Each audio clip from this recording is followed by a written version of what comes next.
हमको खतरा तुमसे है। मोहन भागवत, आप भी चीन से डरते हैं क्या? चीन से खतरा है, मगर मोहन भागवत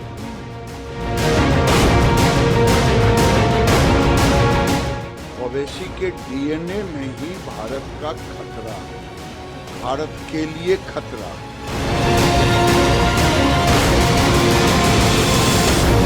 क्योंकि मोहन भागवत जी ने जो बात कहा वो 200% सही कहा। देश का लोकतंत्र ओवैसी तभी तक सुरक्षित है जब तक यहाँ पर सनातनियों का बहुमत है। जिस दिन सनातनियों का बहुमत खत्म होगा, ओवैसी की मंसूबा पूरा।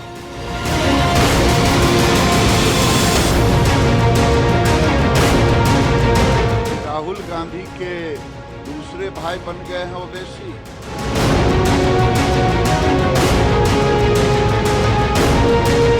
देखिए, ओवैसी के डीएनए ही भारत के लिए खतरा है।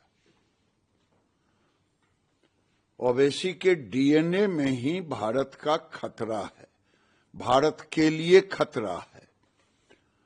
क्योंकि मोहन भागवत जी ने जो बात कहा वो 200% सही कहा कि हिंदुओं को अब समय आ गया है एकजुट होने का। क्योंकि ये ओवैसी जैसे जितने लोग हैं, वो कोई कहते हैं 800 साल का मेरा रहा है राजपाट, फिर मैं आऊंगा। ओवैसी इस पर क्यों नहीं बोलते? और एक चीज और जान ले, देश का लोकतंत्र ओवैसी तभी तक सुरक्षित है जब तक यहां पर सनातनियों का बहुमत है। जिस दिन सनातनियों का बहुमत खत्म होगा, ओवैसी की मंसूबा पूरा होगा। ये राहुल गांधी के दूसरे भाई बन गए हैं ओवैसी। जैसे राहुल गांधी के जुबान पर नहीं आती कि 62 के युद्ध में पंडित नेहरू ने 34,000 वर्ग किलोमीटर की चर्चा क्यों नहीं करते? और जब से मोदी जी की सरकार आई है, कोई माय का लाल नहीं है।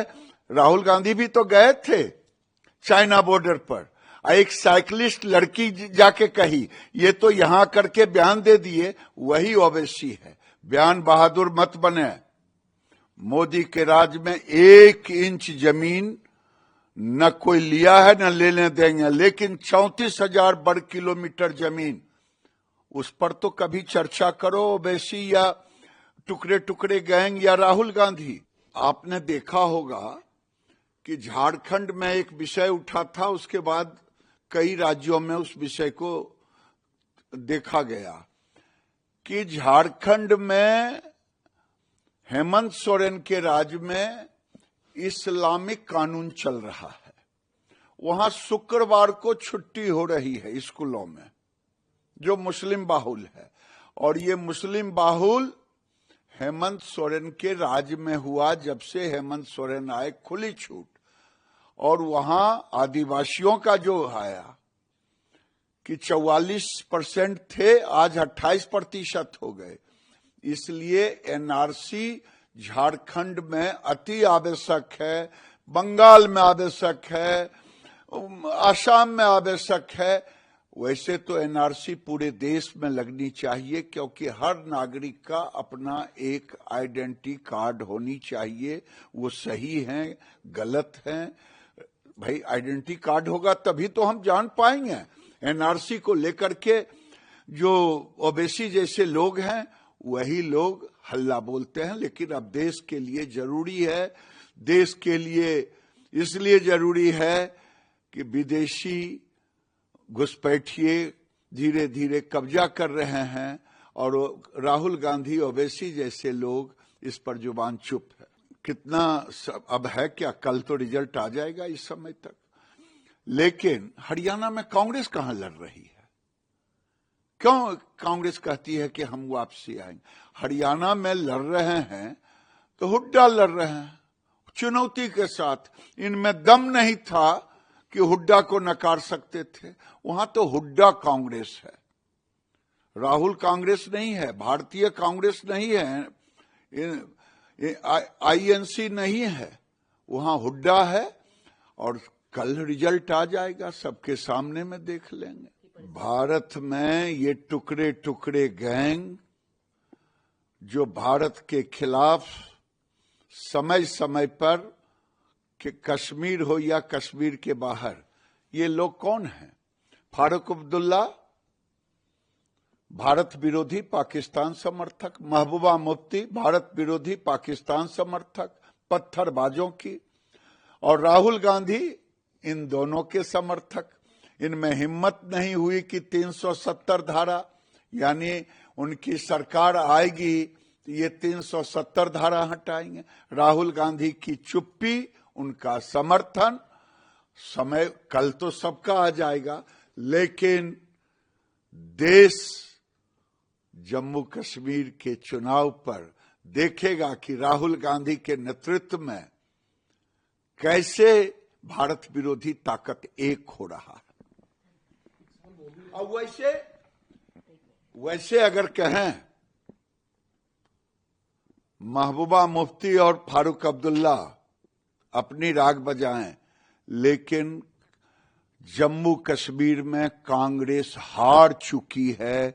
मैं डंके की चोट पे कहता हूं, कांग्रेस पार्टी बहुत बुरी तरह से हार रही है बीजेपी से, और बुरी तरह से हार रही है। ये चुनौती के साथ आज मैं कह रहा हूं, ये राजनीतिक विश्लेषण नहीं है, बल्कि राहुल गांधी के नकारात्मक सोच का। बंगलों को मार्क कर दिया था कि कौन मुख्यमंत्री का, कौन मंत्री का, कौन उप मुख्यमंत्री का, विधायकों का। ये तो तेजस्वी यादव उप मुख्यमंत्री बने थे, लेकिन दुर्भाग्य है जो आज आ रहा है, खाली करने में सालों लग गया। और खाली किए तो हर सामान को लूट के ले गए। पहले पिताजी ने बिहार को लूटा, नौकरी में लूटा, अब ये पूरे सामान लूट लिए गए, लेके गए। इन पर तो एफआईआर दर्ज होनी चाहिए। वो कितने पैसे अभी तक उस मकान में बिहार सरकार का लगा था, और उसमें कौन कौन सामान लगा था, इसलिए इस पर एफआईआर भी होनी चाहिए, जांच भी होनी। 302 हत्या के मुकदमे में भी अपराधी को बेल मिलता है, इनको भी बेल मिला है। अपराधी तो है ही, अभी बेल मिला है।